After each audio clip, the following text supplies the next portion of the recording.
Shalom, je vais vous révéler un grand secret de la Torah. Voilà, donc on voit qu'il y a plein de lois qui nous sont données et qu'on a plein de chiyuvei mutar, chiyuvei karet, ça veut dire Dieu préserve, passif de mort, passif de retranchement de l'âme, qu'on offre un sacrifice. On dit il faudrait qu'on imagine que ce soit nous qui soit sacrifiés à la place de cet animal, dépecé, on lui vide son sang, on le jette sur les parois de l'autel, on brûle et tout. Dieu préserve. Voilà. Alors moi je me suis posé la question, est-ce que Dieu c'est un tyran? Il nous donne plein de lois très méticuleuses, et si on fait le moins de faux pas, on serait passible d'être dépecé, tué, Dieu préserve, etc., exécuté, je sais pas quoi.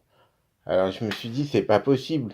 Si quelqu'un qui, par exemple, qui aurait porté Shabbat, parce qu'il y a à Tunis, par exemple, il y avait des murailles, lui, il savait pas, maintenant il est persuadé qu'on peut porter, ou bien il est énervé contre son rave, ou bien Dieu préserve, il a été énervé dans sa vie, il a un drame, et puis il lâche du lest, et il pratique moins, il mange moins cachère parfaitement, ou ci ou ça.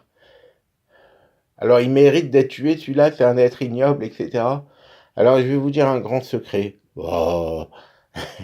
À Rosh Hashanah, on dit que personne ne tient devant le djinn, personne ne tient devant le jugement, si c'est qu'Hachem, il est l'ifni mishpratadin, c'est-à-dire au-delà du pied de la lettre de la loi. Personne ne fait aucune faute, personne ne passe au travers des gouttes. La seule solution, c'est qu'Hachem, il soit indulgent envers nous. Et comment il va être indulgent envers nous si nous, on est indulgent envers les autres?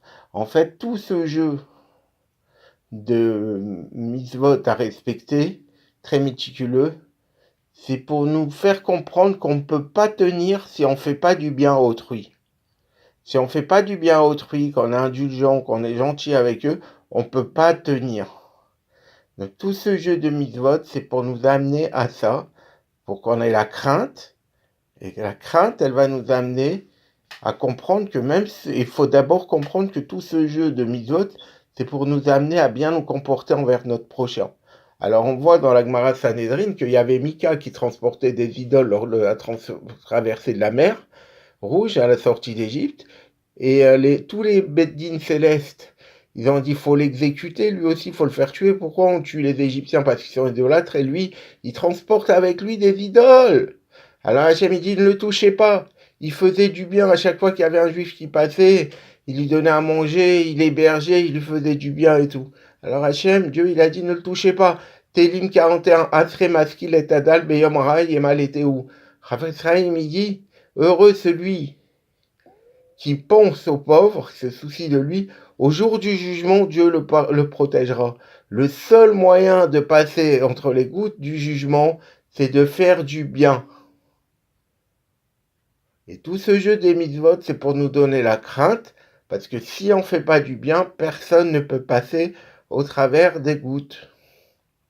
Alors on va dire, quelqu'un il va dire je fais du bien, alors j'ai pas besoin de faire attention aux mitzvot. Eh ben non, pas du tout, parce que c'est à la fois ce jeu-là, mais aussi c'est un moyen de nous faire parvenir à faire du bien, et c'est un moyen de nous faire comprendre qu'est-ce qu'est le bien aussi.